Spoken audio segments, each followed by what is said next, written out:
갈라디아서 6장 6절부터 10절까지 말씀, 제가 한 절, 여러분이 한 절, 교독으로 하나님의 말씀 보도록 하겠습니다. 제가 먼저 6절 읽습니다. 가르침을 받는 자는 말씀을 가르치는 자와 모든 좋은 것을 함께 하라.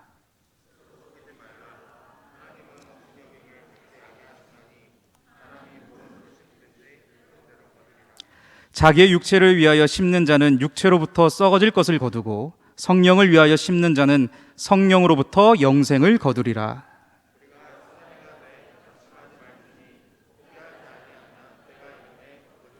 우리 한 목소리로 읽습니다. 시작. 그러므로 우리는 기회 있는 대로 모든 이에게 착한 일을 하되 더욱 믿음의 가정들에게 할지니라. 아멘.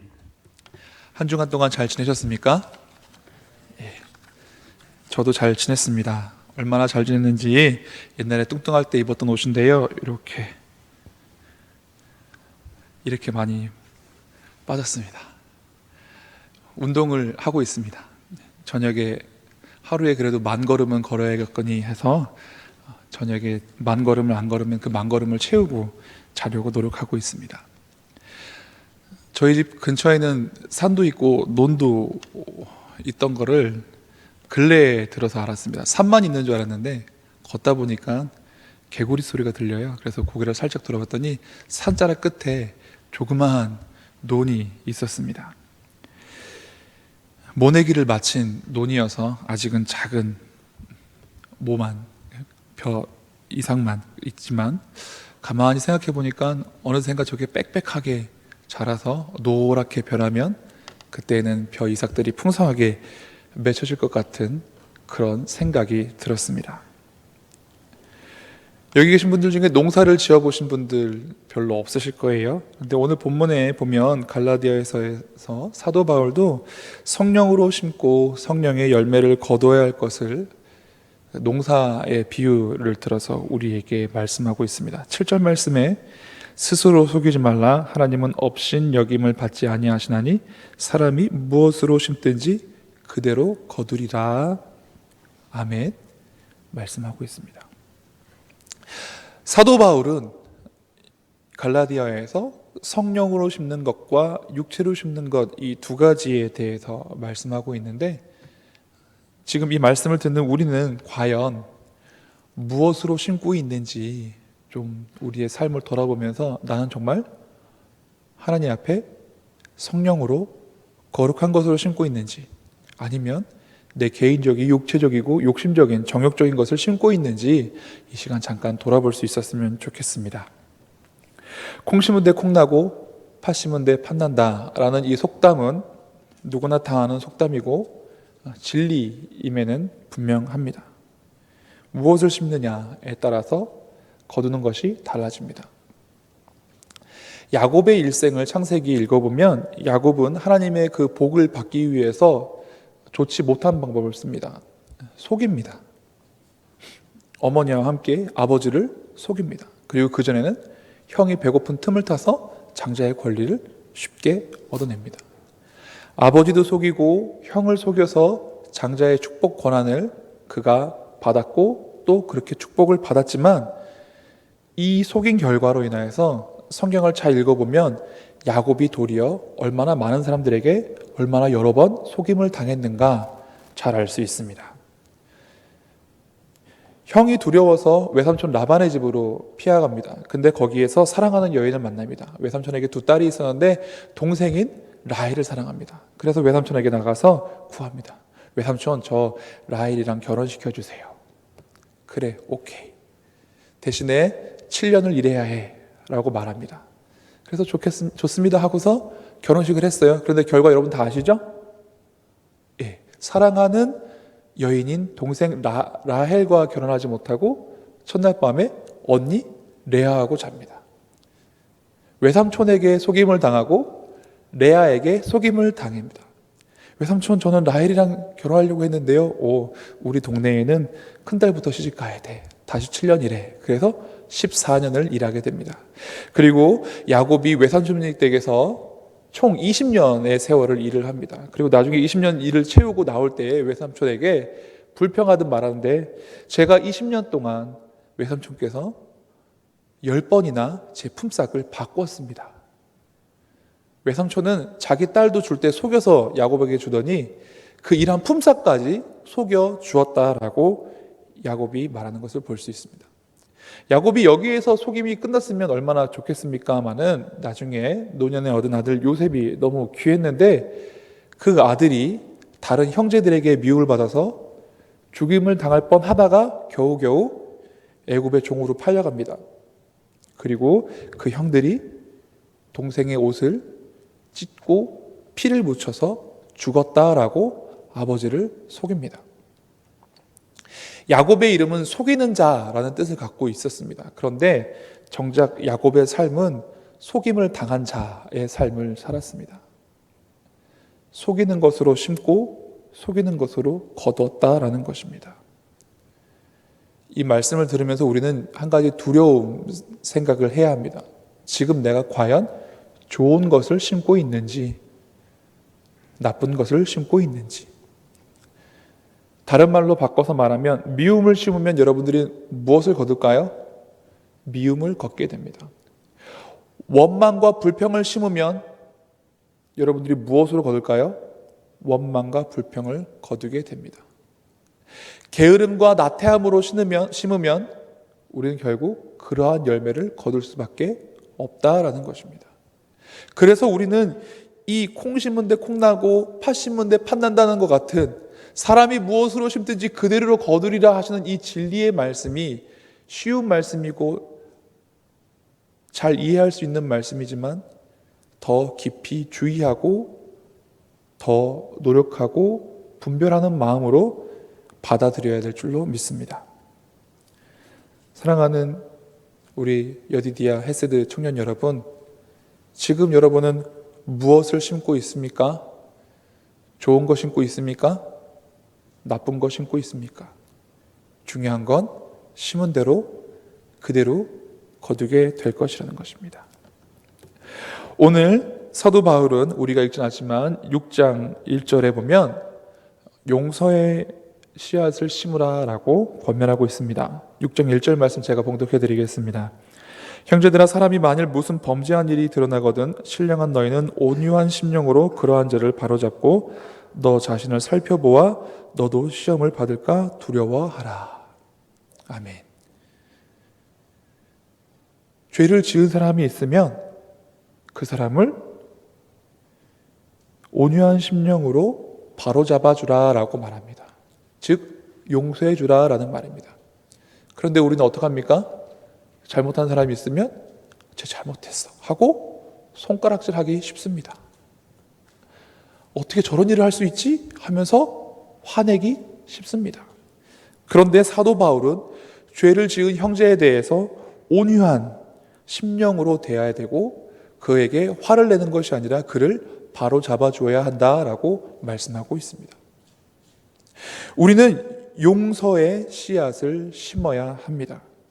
그리고 이 용서의 씨앗을 심는 동시에 또 나도 저 사람처럼 연약하게 이와 비슷한 일로 넘어지지 않을까? 자기 자신을 돌아봐야 한다는 것입니다. 이 용서가 얼마나 중요한지 성경에 보면 마태복음 18장에 용서할 줄 모르는 종에 대한 비유가 있습니다. 한 왕이 정산을 하는데 1만 달란트 빚진 자, 지금으로 따지면 몇 조 원 될 거예요. 그 많은 돈을 갚을 수 없는 사람을 빚을 탕감해 줍니다. 그런데 이 사람이 그렇게 큰 돈을 탕감받고도 자기에게 100데나리온 빚진 자, 100데나리온도 결코 작은 돈은 아니에요. 하루 일당이 100일치니까요. 100일치, 석 달치 월급 빚진 정도 되는 사람을 용서해 주지 않습니다. 그래서 다른 동료들이 이 사람에 대해서 임금님에게 다시 말을 하고 임금님께서는 처음에 탕감했던 것들 없이 하고 그것을 갚을 때까지 감옥에 있어라 라고 말하는 이야기가 마태복음에 등장하고 있습니다. 예수님께서는 하나님께서 우리가 갚을 수 없는 은혜를 받은 사람들이고 용서받을 수 없는 죄를 용서받은 사람들이기 때문에 우리 역시 다른 사람들을 용서할 수 있어야 한다라고 말씀하고 있습니다. 그런데 세상에서도 아닌 하나님을 믿는 사람들이, 예수님으로 말미암아 죄의 용서함을 받은 사람들이 서로를 용서하지 못한다고 하면 그것은 얼마나 부끄러운 일이 되겠습니까? 그래서 우리는 용서의 열매를 심어야 합니다. 왜요? 나중에 하나님 앞에 갔을 때 우리가 용서함을 받을 수 있기 때문에 그렇습니다. 우리가 이미 용서함을 받았는데 우리가 용서하지 못하면 하나님께서 그 용서를 물으실 수도 있다라는 예수님의 비유입니다. 그래서 우리는 용서함을 받았기 때문에 용서해야 되고, 그렇게 함으로써 우리의 용서받은 것을 유지할 수 있는 것입니다. 서로에 대해서 죄를 짓지 마시기 바랍니다. 그리고 누군가 나에게 잘못한 일이 있으면 이 말씀처럼 온유한 심령으로 바로 잡고, 나도 그렇게 되지 않을까 두려운 마음으로 자기를 지키는 지혜를 가져야 하는 것입니다. 그리고 6장 2절에 보니까 너희가 짐을 서로 지라 그리하여 그리스도의 법을 성취하라. 예수님의 법, 사랑의 법 성취하기 위해서 서로 짐을 지라라고 말씀하십니다. 그리고 4절에 보니까 각각 자기의 일을 살피고 그리하면 자랑할 것이 없나니 자기에게는 있어도 남에게는 있지 아니하리니 각각 자기의 짐을 질 것이니라. 다른 사람에게 누가 되지 아니하도록 자기의 노력을 해야 될 것과, 또 그렇게 해도 부족하고 힘들고 연약한 사람이 있으면 서로의 짐을 지어주어야 한다라고 사도 바울은 말씀하고 있습니다. 저는 이 말씀이 갈라디아서 같은 6장에 나와 있기 때문에 무엇으로 심든지 그대로 거두리라 하시는 그 말씀과 관계가 없다라고 생각하진 않습니다. 즉 서로에 대해서 섬겨주고 봉사하는 것, 선을 행하고 자기 자신을 잘 세워가는 것, 이것이 우리가 성령 안에서 심어야 될 것이라고 저는 믿습니다. 우리는 할 수 있으면 각각 자기에게 맡겨진 일들을 잘 해야 됩니다. 학생이면 공부하는 본분으로, 직장인이면 일하는 본분으로, 자녀이면 자녀로서, 또 친구이면 친구로서 자기가 해야 될 일들을 성실하게 해 나가야 합니다. 그러나 세상살이가 우리의 마음 먹은 것처럼, 우리의 생각하는 것처럼 잘 되지 않을 때가 있습니다. 그럴 때 옆에 있는 사람을 돌아보고 우리가 어떻게 해야 된다고요? 그 사람의 짐을 나누어지는 것입니다. 세상은 밟고 넘어가라고 합니다. 세상은 잡아당겨서 넘어뜨리라고 합니다. 여러분들이 아마 세상 가운데서 배운 삶의 방식은 그런 거일 거예요. 남들보다 더 뛰어나지고 남들보다 더 높이 올라서서 그들을 밟고 올라가라라고 여러분들은 배우셨을 것입니다. 그러나 성경은 그렇게 말씀하지 않습니다. 똑바로 서고 할 수 있으면 다른 사람의 짐을 같이 나눠 주어 지으라고 성경은 말씀하고 있습니다. 그렇기 때문에 우리 지체 안에 힘들어하는 사람, 어려워하는 사람, 괴로워하는 사람, 슬퍼하는 사람, 지쳐 쓰러져 있는 사람 보면 우리는 어떻게 해야 될까요? 세워줘야 합니다. 짐을 같이 들어줘야 됩니다. 그렇게 하기 위해서 주변을 잘 살펴보아야 합니다. 이것은 리더들이나 순장들에게만 주어진 직무일까요? 그렇지 않습니다. 구원을 받은 우리 모두가, 예수님을 믿는 사람들 우리 모두가 당연히 해야 될 의무이고, 그것이 우리가 주님 앞에 심어서 나중에 받게 될 열매가 된다는 것입니다. 내가 도움을 주면 언젠가 내가 도움을 받습니다. 나중에 도움 받으려고 도움을 주라는 말씀은 아니에요. 그러나 내가 도움을 주면 언젠가 반드시 도움을 받게 됩니다. 설령 사람이 도와주지 않는다 하더라도 하나님께서 도와주실 것입니다. 아까 잠깐 말씀드렸다시피 야곱은 속이는 것으로 속임을 당하였지만 그런 가운데서도 하나님께서 함께 해주시고 하나님의 은혜로서 복을 받게 해주셨기에 그가 자기의 심은 잘못에도 불구하고 하나님의 은혜 가운데 거했던 것을 우리는 알 수 있습니다. 우리는 그래서 이와 같이 사람에게 받기 위해서 주는 것이 아니라 하나님께서 갚아주시길 바라는 마음으로 나누고 심고 섬겨야 한다는 것입니다. 그리고 오늘 말씀 보니까 제가 읽고 가서 되게 좋았던 말씀이 있어요. 6절 말씀 한번 같이 읽어볼까요? 시작. 가르침을 받는 자는 말씀을 가르치는 자와 모든 좋은 것을 함께 하라.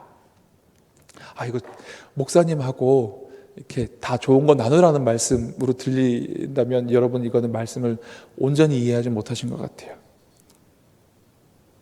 당연히 교회 안에서 말씀을 가르치는 자와 말씀을 나누는 자들 함께 좋은 것을 나누는 것 당연한 일입니다. 그런데 왜 이렇게 해야 되느냐면 말씀이 귀하기 때문에 그래요. 성경 말씀, 하나님 말씀이 귀하기 때문에 그 말씀을 나누는 자와 함께 좋은 것을 나누다라고 성경은 말하고 있습니다. 하나님 중심으로 살아야 된다는 거예요. 우리가 심어야 될 것은 하나님 중심의 삶을 심어야 된다는 것입니다.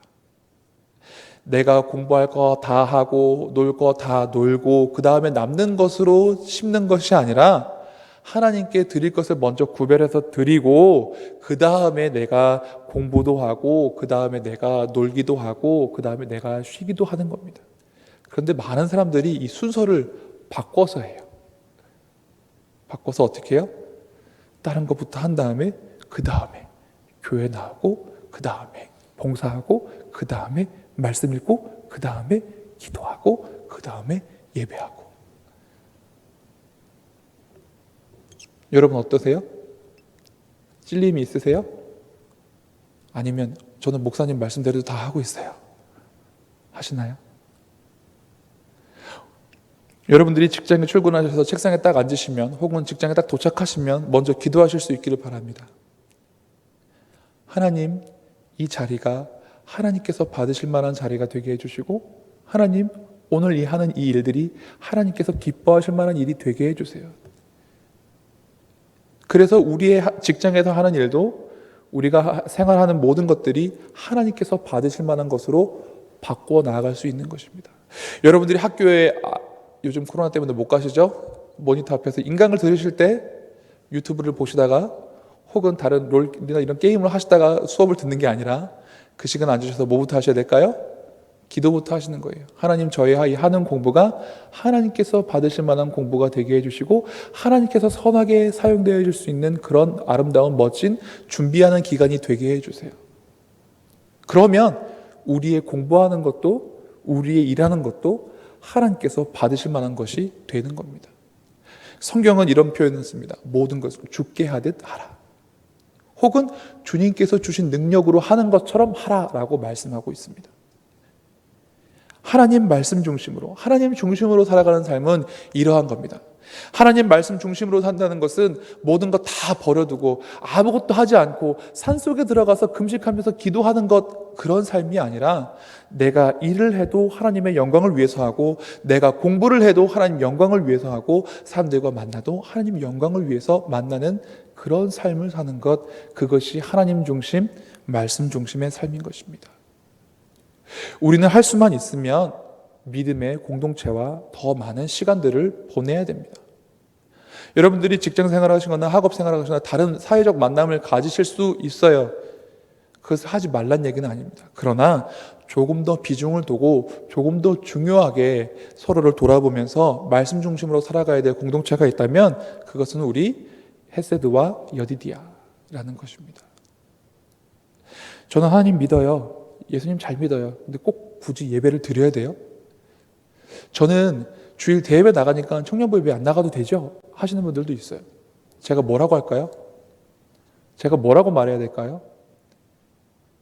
그럴 수는 있지만, 그렇게 하실 수는 있지만 과연 그게 정말 여러분 영혼과 여러분들을 위해서 유익할까요? 구역을 편성해서 구역 예배를 드리면요, 이런 일들이 가끔 있어요. 목사님, 저는 다 젊은 사람들만 있어서 제가 좀 삶을 나누기가 어려워요. 나이 드신 분들을 같이 묶어주세요 하시는 분들이 있는가 하면, 또 젊은 분들은 목사님, 저희 교회 너무 어른들만 있어서 제가 좀 많이 어려워요 하시는 분들이 있어요. 비슷한 또래로 우리가 청년부로 같이 묶은 이유가 뭐냐면요, 같이 학업이나 일을 할 때 비슷한 어려움이나 고민들이 있을 거 아니에요. 서로 나누고 돕기 유익하도록 저희가 그렇게 하고 있는 거거든요. 우리는 하나님 말씀의 중심을 살기 위해서 우리의 속한 공동체도 잘 돌아봐야 하는 것입니다. 자, 이제 말씀 사도 바울은 이렇게 말합니다. 7절에 스스로 속이지 말라. 하나님은 만홀히 여김을 업신 여김을 받지 아니하시나니 사람이 무엇으로 심든지 그대로 거두리라. 8절 말씀입니다. 자기의 육체를 위하여 심는 자는 육체로부터 썩어질 것을 거두고 성령을 위하여 심는 자는 성령으로부터 영생을 거두리라. 무엇을 심어야 될지 우리는 이제 생각하는 시간을 가졌고요. 이제는 어떻게 심어야 될지 한번 여러분들과 나눠보고 싶습니다. 고린도후서 9장 1절에 이런 말씀입니다. 이것이 곧 적게 심은 자는 적게 거두고 많이 심는 자는 많이 거둔다는 말이니라 라는 말씀이 있어요. 고린도후서 9장에 하나님께 대하여 연보를 드리고 예물을 드림에 있어서 어떻게 해야 되느냐, 적게 심으면 적게 거두고 많이 심으면 많이 거둔다라는 말씀이 있어요. 우리는 심을 때, 영적인 것들을 심을 때 어떻게 심는다고요? 많이 심으셔야 돼요. 목사님, 저는 정말로 많이 심고 있는 것 같아요. 영적인 거 정말로 많이 심고 있는 것 같아요. 손을 들라고 하면 아무도 들 것 같지 않아서 물어볼 수가 없어요. 그렇다고 전 세속적이고 육체적이고 정욕적인 걸 심어요. 손 들어보세요 라고 하면 부끄러워서 손을 못 들까 봐 물어볼 수가 없네요. 마음속으로 여러분들이 손을 들어보시기 바랍니다. 거룩한 것, 영적인 것을 심 때 우리는 어떻게 해요? 많이 심어야 돼요. 적당히? 아니요. 조금이요? 아니요. 많이요. 할 수 있는 대로 많이요. 할 수 있는 대로 많이요. 저는 아까도 말씀드렸다시피 걷는 시간이 많다라고 말씀드렸어요. 요즘 걷는 시간이 점점 많은데요. 걸을 때 유튜브를 볼 수도 있어요. 뉴스를 볼 수도 있어요. 그렇지만 요즘은 드라마 성경을 켜놓고 책 한 권씩, 등산을 한번 하면 요한복음 1장부터 10장까지 읽을 수 있고요. 동네를 돌면 갈라디아서나 에베소서 짧은 것들 한 권씩 다 읽을 수 있더라고요. 이왕이면 말씀을 그렇게라도 들으면 얼마나 좋지 않을까라는 생각을 해봤어요. 저만 이걸 갖고 있기 그래서 여러분들하고 말씀 시간에 좀 나눴으면 했어요. 여러분, 많이 심으세요. 할 수 있으면 많이 심으세요. 하나님의 말씀을 많이 심으시고 찬양을 많이 들으세요. 찬양 중에 같이 기도하시고 말씀을 많이 묵상하시고, 그것이 여러모로 여러분들에게 유익합니다. 많이 심으실 수 있기를 바라요. 좋은 것을 많이, 그래서 많이 거둘 수 있게요. 그리고요, 심을 때요, 섞어서 심으면 될까요? 안 될까요? 안 됩니다. 예수님 비유에 주인이 하인들을 시켜서 알곡들을 심어놨어요. 그런데 밤중에 원수가 와서 가라지를 심어 놓습니다. 그래서 일꾼들이 주인님 어떡하죠? 저 가라지 좀 뽑아낼까요? 아니 가만 놔둬. 잘못하면 옆에 있는 것까지, 알곡까지 상하게 되니까 나중에 추수할 때 걷어서 알곡은 곳간에, 가라지는 불에 태워버리자라고 말씀하세요. 알곡하고 가라지를 섞어서 놓으면요, 그 가라지 때문에 알곡들이 잘 자라지 못합니다.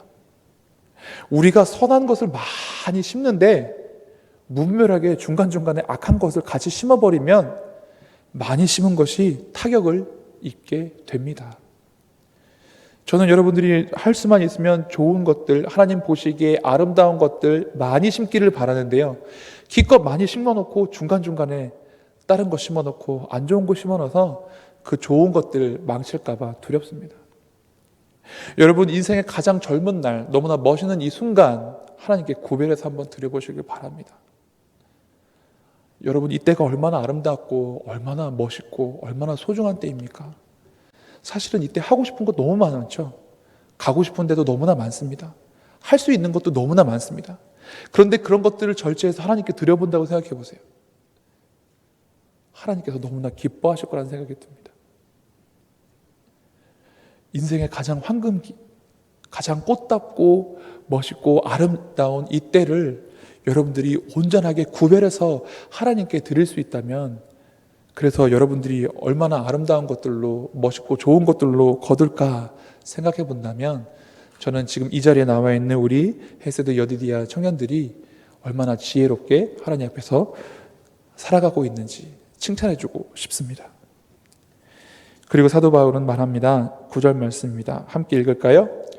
우리가 선을 행하되 낙심하지 말지니 포기하지 아니하면 때가 이름에 거두리라. 어떤 거는 심고 일주일 있다 거둘 수도 있고요. 어떤 것은 심고 1년이 기다려야지 거둘 수 있는 거 있고요. 어떤 거는 심고 100년에 한 번 꽃피는 그런 것도 있다라고 저는 들어본 적이 있어요. 다 생육하고 열매 맺는 시기가 다릅니다. 그런데 중요한 것은 심고 바로 거두는 것이 아니라 심고 기다려야 한다는 것이에요. 근데 그 기다리는 것이 사실 우리 사람의 생각과 하나님의 생각이 너무나 달라서 오래 기다려야 될 때가 있습니다. 창세기의 요셉의 이야기를 잘 읽어보면 요셉이 17세에 꿈을 꾸게 됩니다. 사랑받는 아들이 꿈을 꿉니다. 꿈의 내용 다 아시죠? 형들의 곡식단이 자기 곡식단에게 절을 한 거예요. 형한테 자랑했다가 미움받기 시작합니다. 근데 거기서 끝나면 괜찮은데 또 한 번 꿈을 꿉니다. 이번에는 형들의 별과 해와 달이 자기 별에게 절을 합니다. 그래서 또 가서 얘기해요. 야, 그럼 우리 말고 엄마 아빠도 너한테 절한다고? 막 형들이 더 미워합니다. 안 그래도 미움을 받고 있는데 이 요셉이 하는 짓이 별로 형들에게 좋지 않습니다. 형들이 일 안 하고 꾀부리고 멀리 간 것을 이 요셉이 쫓아가서 아버지, 형들 거기 없어요 라고 이 말 해주고 싶어서 그냥 형이 없는 것만 알고 집으로 돌아와도 되는데 형들이 멀리 간 데까지 또 쫓아갔다가 결국은 미움을 받아서 애굽에 팔려갑니다. 몇 살 때요? 아까 말했는데 17세에 팔려갑니다. 애굽에 끌려갑니다. 종이 됩니다. 열심히 일해서 가정 총무가 되었습니다. 누명을 쓰고 감옥에 갑니다. 감옥에 가서 다른 사람들의 꿈을 해석해주고 복직되시면 저 좀 기억해주세요 했는데 잊혀집니다. 그리고 나서 총리가 될 때가 나이가 30세였어요. 그럼 몇 년이 걸린 거예요? 예? 13년이 걸린 거죠. 근데 13년이 걸린 게 아니에요. 아직 형들이 와서 절하지 않았어요. 언제 자랐냐면은 바로 임금님이 꿈을 꾸는데 7년은 풍년이고 7년은 흉년이어서 두 번째 흉년이 왔을 때 저 앞에 있던 풍년이 기억되지 않을 거라고 그랬어요.